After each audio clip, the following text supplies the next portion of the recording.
자, 이게 최근 10대, 20대들이 저희가 한번 뭐 전해드린 적도 있었는데 일부러 막 사고를 내서 보험금 타내는 이 사기 있지 않습니까? 이게 기승을 부리고 있다. 이거를 좀 속되게 말하면 보험빵이자 뭐 이렇게 한다는데요. 자, 이 청년들의 이 보험빵 사기 공모 내용 그것부터 먼저 잠깐 듣고 가시죠. 제가 먼저 그게 수수료 그냥 사람들이 받아요. 그래서 저는 이제 코너에서 이런 차 나올지 몰랐는데 지금 봐버렸잖아요. 절대 저는 아는 척하고 막 붙어있으면 안 돼요. 차를 왜 들이받아? 아주 미친 소리야 이거는. 나 같으면 안 준다 해서 좀 물어보게. 직진. 지금? 천천히 너무 빨라요. 진짜 천천히. 거기서 좀 멈춰요. 경찰이 오면 불법 달라 할 수 있잖아. 하려 못해요. 경찰이 와서 불법 도장하면 실감하면 돼요.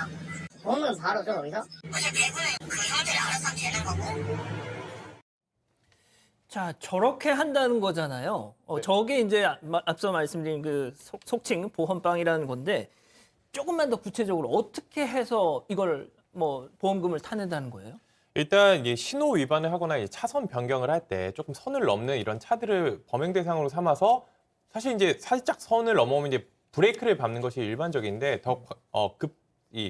엑셀을 밟아가지고 일부러 부딪히는 방식으로 이제 범행을 벌였던 겁니다. 예를 들면은 한 지역, 구체적인 지역은 말씀드리지 않겠지만 한 지역의 이제 차선 같은 경우에는 사거리로 직진할 때 도로가 살짝 오른쪽으로 휘어지는데 거기서 이제 지하차도에서 나오다 보면 그냥 직진하는 차량들이 조금 있다고 합니다.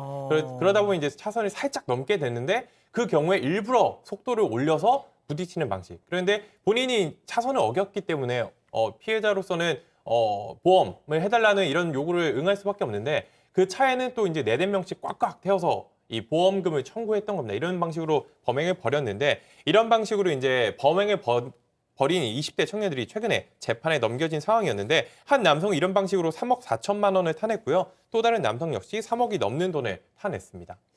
자, 이런 거 전문이 그 한문철 변호사 그분 아닌가요?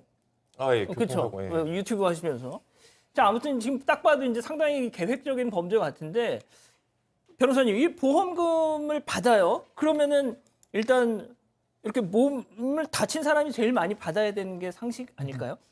그런데 이 범죄 집단이 뭐 범행 계획, 뭐 실행, 또 그 후에 수익 분배도 굉장히 조직적이고 체계적이었습니다. 그래서 실제로 다친 것처럼 가장을 하고 또 병원에 입원한 사람이 돈을 가장 많이 가져가고 다 가져간 게 아니라 분배가 이루어졌는데요.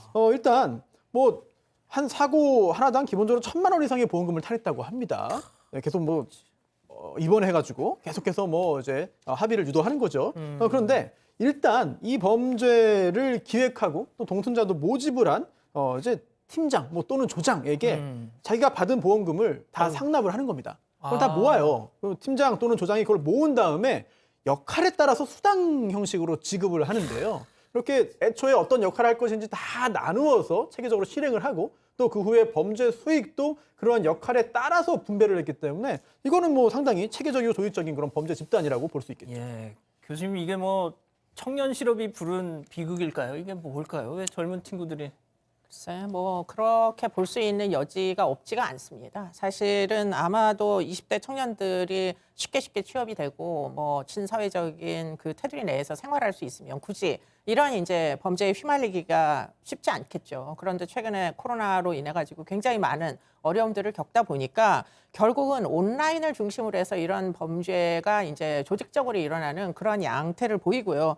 그런 중에 이제 아마도 N번방 사건도 그 중에 일부일 것이고 또 온라인 사기도 굉장히 기승을 부리고 있고 뭐 거기서 한 발 더 나가서 보이스피싱이나 이런 것들도 다 조직으로 역할을 분담해 가지고 지금 변호사님이 말씀하신 대로 이제 배달책이 따로 있는 거고 기획은 또 따로 하는 거고 수익은 함께 공유하는 거고 그런데 그 끝에 지금 이렇게 교통사고를 내 가지고 보험회사를 상대로 결국은 이제 삥을 뜯는 이런 방식으로 이제 그 범죄가 진행이 되고 있다 이렇게 볼 수가 있겠습니다. 그런데 문제는 이런 액수가 지금 폭발적으로 늘어나고 있다는데 문제가 있는 걸로 보입니다. 그렇죠.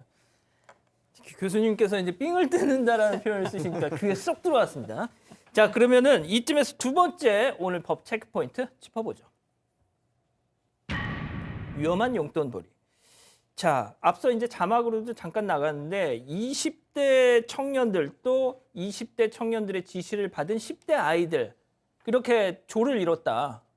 네, 맞습니다. 이제 앞에서 교수님도 설명하셨지만 이런 식으로 용돈벌이를 위해서 이런 식으로 보험 사기에 가담을 했던 건데요. 이제 대부분은 10대 그리고 20대 초반이었고 심지어는 17살 고등학생도 용돈벌이를 위해서 이런 보험 사기에 가담을 했다고 합니다. 이들은 이제 특정 지역에서 동승 역할을 지원해서 범행에 가담했고요. 이 경찰 조사를 받은 10대에서 20대 이 공범들은 100여 명에 달한다고 합니다.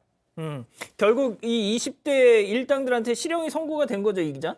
네, 맞습니다. 이게 의정부지법에서 이제 재판을 했는데요. 이 2명 가운데 주로 이제 범행을 저질렀던 2명 가운데 1명에게는 징역 1년 6개월 그리고 나머지 1명에게는 징역 1년이 선고됐습니다. 자, 그러면은 변호사님, 저는 좀 네. 궁금한 게, 네. 그러니까 이 조주빈 일당들한테 이 뭡니까 범죄단체 조직 이게 딱 적용이 되면서 엄청난 그 양형이 가해졌잖아요. 네. 근데 앞서 뭐 말씀드린 대로 뭐 이걸 설계한 사람이 있고 실행하는 애들이 있고 막 이렇게 이러면은 말이 그에 따라서 또 막 그 액수를 나누고 이러다 보면 이것도 사실상의 어떤 조직 아닐까 싶은데 이 재판부는 이들에 대해서 좀 어떤 판단을 했습니까? 우선 뭐 범행 사실을 인정하고 또 잘못을 반성하고 있는 점은 참작이 됐습니다. 하지만 이런 그 보험 사기가 사실 그 굉장히 큰 사회적 해악입니다. 재판부도 지적을 했습니다. 왜냐하면 이 보험이라고 하는 게 개별적인 가입자들이 있지만 이제 보험 단체, 위험 단체를 구성하는 거거든요. 따라서 실제로 위험이 발생하면 그러한 그 보험 사고로 인한 여러 가지 불이익을 여러 다수의 보험 가입자가 나누어서 부담하는 그러니까요. 겁니다. 그래서 따라서 보험금 오르잖아요. 그렇죠. 그래서 누군가 이렇게 보험 사기를 성공한다면 이거는 적발됐으니까 그나마 다행입니다만 지금도 들키지 않고 성공하는 보험 사기가 어마어마하게 많을 겁니다. 많겠죠. 그로 인해서 선량한 다수의 시민이 경제적인 그런 부담을 떠안게 되는 거거든요. 이런 부분들을 재판부가 지적을 하면서 이제 판결을 선고했는데 과연 이게 다 적발되고 있느냐 이런 부분에 대해서는 여러 가지 좀 걱정, 우려가 따를 수밖에 없습니다. 자, 일단 그 보험 사기를 지시한 총책이 있었다는 거잖아요. 네, 이제 솔직히 이제 대통령이라고 불리는 27살 남성인데요.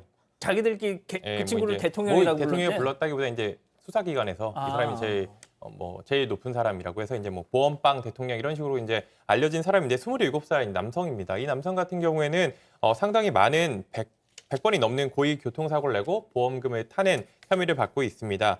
뭐 신분 렌터카의 이제 타인 명의를 이용해서 렌터카, 그러니까 차를 빌리고 그리고 또 공범들에게 각 조장을 이용해서 상납받는 식으로 범행을 이어갔다고 합니다. 그래서 좀 붙잡기가 힘들어서 검거가 조금 늦어지긴 했지만 결국엔 붙잡혔습니다. 그래갖고 지난달에 이 여러 가지 혐의를 자동차 손해배상보장법 위반 혐의 등 여러 가지 혐의로 기소돼갖고 징역 4년이 선고됐습니다.